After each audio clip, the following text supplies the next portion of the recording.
Thanks, John. Now, the Deputy Prime Minister has insisted a new report claiming that thousands of children in England are at high risk of being sexually exploited by criminal gangs and groups has to be taken seriously. He intervened after senior government sources described the findings by the Children's Commissioner as hysterical and half-baked. Nick Clegg said that was simply absurd. More than 2,000 children fell victim to sexual predators last year, but it's estimated another 16,500 were also under threat. Here's our Home Affairs correspondent, Simon Israel. It's more difficult to see that something's wrong when your mates think it's normal. This is a charity video of the journey into forced sex for a teenage girl. According to the Children's Commissioner, this is happening to hundreds of girls every week in places all over England. They always wanted to get us off his head so that they could take it in turns to have sex with us. And those with the duty of safeguarding their welfare are failing, ignoring the signs. I've seen photographs of children who've turned from bright young things in a 6-month period to ravaged, haggard old women at the age of 13 and 14. And at the same time, agencies are somehow expecting the children to just walk into a room and tell somebody that they've been sexually exploited. And if they don't do that, that there's nothing to be done.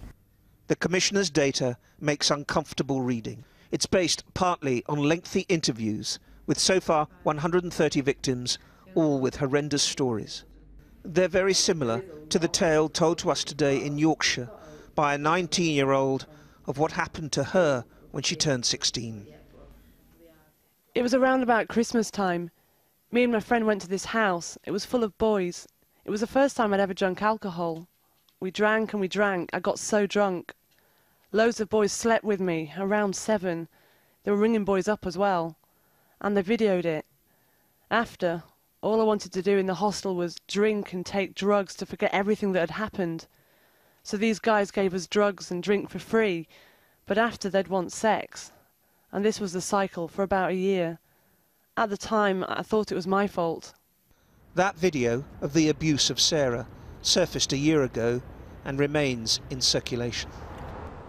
The Commission says it's found just under 2,500 victims within a 14-month period, and over 16,000 said to be at high risk. But it's only had data from half of England's 39 police areas. So it would be natural to infer that the true scale is far greater. The Commissioner claims to have identified over 1,500 perpetrators involved in gang or group exploitation, most reported by agencies rather than convicted. Ethnicity breakdown reveals that 36% are white, numbering nearly 550, 27% are Asian, just over 400, and 16% are black, just under 250. Rochdale looms large. Pakistani men guilty of grooming white girls, unbeknown to the authorities.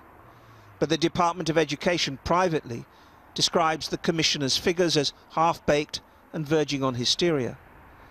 But the former Children's Minister disagrees, insisting we can no longer turn a blind eye. There is a particular problem with a disproportionate number of victims falling prey to British Pakistani gangs operating in various cities, but that is only one part of the problem. I can take you to Cornwall to see groups of white middle-aged men who are grooming children there. I can take you to East London, where there are communities from Africa with all sorts of faith linked to witchcraft abuses going on there. It is horses for courses. The Children's Commissioner is still interviewing victims. The plan is one a day up until Christmas. A full comprehensive report will be out next year. Today's aim was simply to provide a wake-up call. Well, earlier I spoke to Hilary Wilmer, who's chair of the charity Crop UK, which works alongside the families of children who have been exploited. I asked her how she would advise parents to look out for the warning signs that children could be being abused. I think it's very difficult because often normal teenage reaction is very similar to some of the early stages, and one of the problems is that it's too far advanced before people notice it. There are two sorts of signs which are clearly differentiated in the report. Some are where children are have pre-existing vulnerabilities, but the families that we work with are perfectly normal families. And actually there are various things. There are things like radical change in behaviour, change in clothes, starting to truant from school. How confident are you of the figures in this report, particularly the 16,500 at risk? I mean, that is extrapolation or perhaps even guesswork, and there are people in government saying this is hysterical and half-baked. Do you think that there is a sense in which the report is scaring people? No, I think absolutely the reverse. I think those figures have been done very carefully, very accurately, using clear criteria, not double counting. I would think certainly the number of children quoted that is a vast underestimate of what's going on. But the figures only come from half the police areas, so how can we be so certain that 16,500 is right? I think the police have responded 100%. It's other agencies. The police areas, other agencies within those areas? Other agencies within those areas. I think my whole sense from the knowledge that we have is that those figures are an underestimate, and also that those figures are only dealing with sexual exploitation by groups and gangs. There's all sorts of other sexual exploitation, which may be an individual pimp or something like that. And what about the perpetrators? Because the Deputy Children's Commissioner who wrote the report said it would be irresponsible to focus on the data, which does show that Asian men are disproportionately involved. Is focusing on the question of ethnicity irresponsible in your view? I don't know that it's a question of focusing on it would be unfortunate.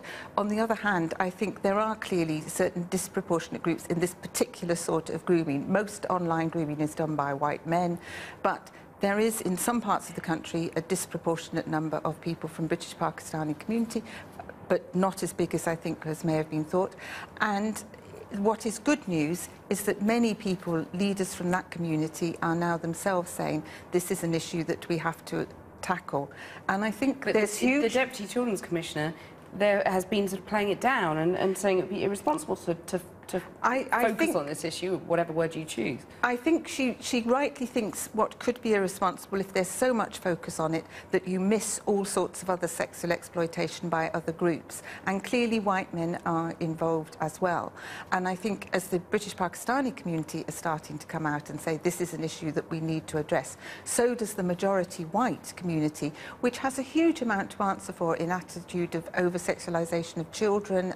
So we all need to address the issues of the seriousness of this evil in our midst. Hilary Wilmer, who works with children who've been exploited.